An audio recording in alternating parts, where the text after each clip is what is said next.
Kapag bisyo ang pag-uusapan, dedma ang pamilya, present ang barkada o ang tropa mo dyan.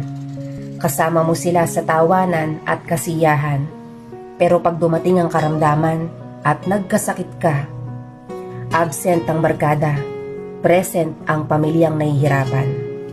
Oo, walang perpektong pamilya, walang perpektong barkada at walang perpektong anak. Kaya wag mong isumbat sa iyong pamilya ang pagkukulang nila dahil may pagkukulang ka rin.